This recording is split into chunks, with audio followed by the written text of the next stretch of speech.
वालेकुम, welcome to M A science academy. उम्मीद करती हूँ आप सब लोग खैरियत से होंगे।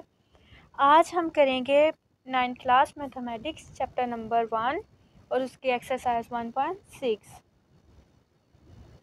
एक्सरसाइज है हमारे पास 1.6, चैप्टर नंबर 1 है और 9th क्लास। इसका हम करेंगे ग्रामर रूल। ये एक्सरसाइज 2 मेथड से सॉल्व होगी और हम इसका मेथड कौन सा इस्तेमाल करेंगे, ग्रामर रूल को यूज़ करते हुए क्वेश्चन सॉल्व करेंगे। और हम ग्रामर रूल का किसके साथ करेंगे, एक ट्रिक के साथ करेंगे। ग्रामर रूल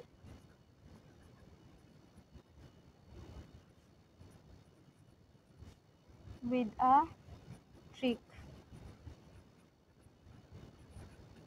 ग्रामर रूल को हम एक ट्रिक के साथ सॉल्व करेंगे। क्वेश्चन है हमारा 2x minus 2y is equal to 4, 3x plus 2y is equal to 6। Solution करते हुए सबसे पहले हम क्या करेंगे, उन्होंने हमें लीनियर इक्वेशंस दी हुई हैं। लीनियर इक्वेशंस दी हुई हैं, हम सोल्यूशन करते हुए इनको सबसे पहले क्या करेंगे, मैट्रिक्स फॉर्म में लिखेंगे। यहाँ पर मैं लिख रही हूँ इन मैट्रिक्स फॉर्म।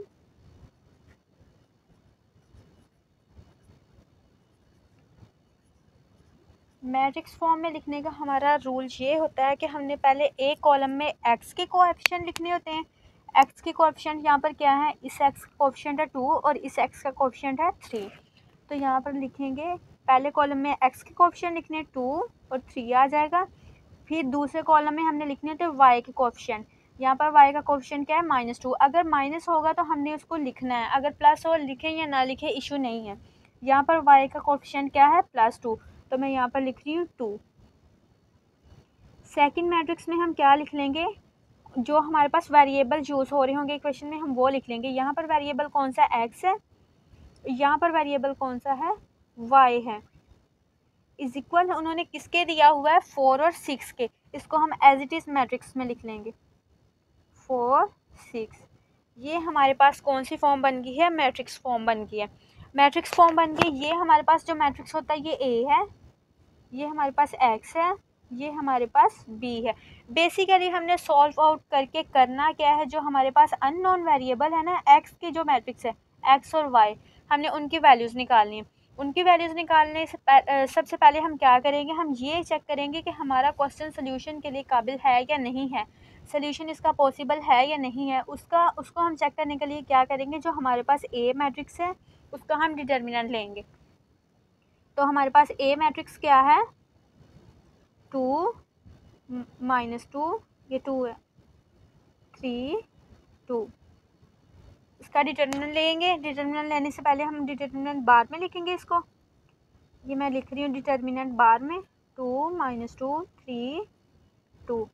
डिटर्मिनेंट कैसे हम लेते हैं, पहले हमने राइट वालों को मल्टीप्लाई करना होता है। 2 × 2 -3 × -2, 2 2 ज़ा 4, माइनस माइनस प्लस हो जाएगा, 3 2 ज़ा 6। इनको प्लस करेंगे तो हमारे पास क्या आंसर आएगा, 10 आएगा। अब यहाँ से हमें पता चलता है कि हमारा क्वेश्चन नेक्स्ट सॉल्व होगा या नहीं होगा। तो ये 10 आया, यानी कि ये 0 के इक्वल नहीं है। तो ये कौन सा मैट्रिक्स है, हमारे पास नॉन सिंगुलर है। अगर तो मैट्रिक्स नॉन सिंगुलर होगा तो हमारा सोल्यूशन पॉसिबल होगा, नॉन सिंगुलर मैट्रिक्स। अगर यहाँ पर डिटर्मिनेंट लेने से जवाब 0 आ जाता तो हमारा सोल्यूशन फर्दर पॉसिबल नहीं था। नेक्स्ट हमने करना क्या, हमने वैल्यू निकालनी है x की और y की। उसके लिए हमें पहले ax का मैट्रिक्स बनाना पड़ेगा और ay का मैट्रिक्स बनाना पड़ेगा। उसके लिए मैंने आपको बताया था ग्रामर रूल हम एक ट्रिक के साथ करेंगे। उसके लिए क्या ट्रिक है हमारी, 32 13, ये कोड है 32 और 13। जो 32 है उसको हम x के लिए यूज़ करेंगे, जो 13 है उसको हम y के लिए यूज़ करेंगे। कैसे यूज़ करेंगे मैं आपको बताती हूँ। ये हमारे पास पहला कॉलम है, ये दूसरा कॉलम है, ये तीसरा कॉलम है। तो x का मैट्रिक्स बनाने के लिए यानी कि ax बनाने के लिए हम कौन सा कोड यूज़ करेंगे, 32 को यूज़ करेंगे। यहाँ पर मैं बना रही हूँ ax का मैट्रिक्स। ax का मैट्रिक्स हम कैसे बनाएंगे, कोड हमारा क्या होगा, 32 होगा। यानी कि हमने पहले कौन से वाला कॉलम लिखना है, 3 वाला, तो 3 वाला कॉलम हमारा कौन सा है, 4 एंड 6। यहाँ पर आ जाएगा 4 6, और उसके बाद हमने क्या लिखना है, 2। 2 वाला कॉलम हमारे पास क्या है, -2 एंड 2। ये हमारे पास आ गई है ax की वैल्यू। ax का डिटर्मिनेंट लेंगे हम। ax का डिटर्मिनेंट लेने के लिए उसको डिटर्मिनेंट बार में लिखेंगे पहले। 4 -2 6 2 डिटर्मिनेंट ले रही हूँ मैं। राइट वालों को पहले मल्टीप्लाई करेंगे, 4 multiply by 2 minus 2 multiply by 6, 4 2 ज़ा 8, माइनस माइनस प्लस हो जाएगा। 6 को 2 के साथ मल्टीप्लाई करेंगे तो 12 आ जाएगा, इनको प्लस करेंगे 20 आ जाएगा। हमारे पास ax का डिटर्मिनेंट क्या आ गया है, 20 आ गया है। अब हमने वैल्यू किसकी फाइंड करनी थी, x की वैल्यू फाइंड करनी। तो x की वैल्यू फाइंड करने के लिए हमारा फॉर्मूला क्या होगा, x is equal to ax determinant over a का डिटर्मिनेंट। वैल्यूज पुट करेंगे। ax का डिटर्मिनेंट हमारे पास क्या आया है, 20, ओवर a का डिटर्मिनेंट हमारे पास क्या आया था, 10। तो 10 यहाँ पर पुट करेंगे, 10 1 ज़ा 10, 10 2 ज़ा 20। तो हमारे पास x की वैल्यू क्या आ जाएगी, 2 आ जाएगी। हमने x की वैल्यू निकाल ली। अब हम निकालेंगे y की वैल्यू, और y की वैल्यू निकालने के लिए भी हमें a y मैट्रिक्स बनाना पड़ेगा। जैसे ये ax है, तो a y मैट्रिक्स बनाने के लिए उसका कोड क्या है, 13 है। यानी कि पहले पहला कॉलम आएगा और फिर कौन सा कॉलम आएगा, तीसरा कॉलम आएगा। तो यहाँ पर मैं लिख रही हूँ ए वाई हमारा क्या होगा,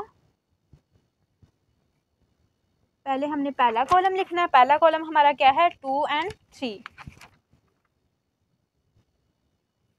देन हमने तीसरा कॉलम लिखना है। तीसरा कॉलम हमारे पास क्या है, 4 और 6, 4 6। ये हमारे पास ए वाई बन गया। हमने इसका भी सेम उसी तरह डिटर्मिनेंट लेना। डिटर्मिनेंट लेने के लिए हम उसको डिटर्मिनेंट बार में लिखेंगे, ए वाई 2 4 3 6 डिटर्मिनेंट लेंगे। राइट वालों को पहले मल्टीप्लाई करेंगे, 2 multiply by 6 minus 4 multiply by 3, 2 6 12, 2 6 12 हो जाएगा हमारे पास। और 4 को भी हम 3 से मल्टीप्लाई करेंगे तो वो भी 12 आ जाएगा। यानी कि ए वाई क्या आ जाएगा हमारे पास, ए वाई का डिटर्मिनेंट क्या है, किसके इक्वल आ जाएगा, 6 2 12 माइनस 3 4 12। 12 और 12 को हम माइनस करेंगे तो 0 आ जाएगा। ए वाई का डिटर्मिनेंट हमारे पास किसके इक्वल आ गया, 0 के इक्वल। तो यहाँ पर फार्मूला क्या यूज़ होगा, वाई का A Y determinant over A determinant. इसमें वैल्यूज पुट करेंगे। ए वाई का डिटर्मिनेंट हमारे पास किसके इक्वल आया है, 0 के इक्वल आया है, ओवर ए का डिटर्मिनेंट 10 के इक्वल था। तो यहाँ से हमारे पास y की वैल्यू क्या आ जाएगी, 0। तो आज हमने ग्रामर रूल किस ट्रिक के साथ सॉल्व किया है, 32 13। ये हमारे पास कोड है ग्रामर रूल सॉल्व करने का। उम्मीद करती हूँ आपको मेरी वीडियो पसंद आई होगी। अगर आपको मेरी वीडियो पसंद आई हो, लाइक करिएगा, चैनल को सब्सक्राइब करिएगा, बेल आइकन प्रेस करिएगा ताकि मेरी हर नई आने वाली वीडियो आप तक पहुँच सके।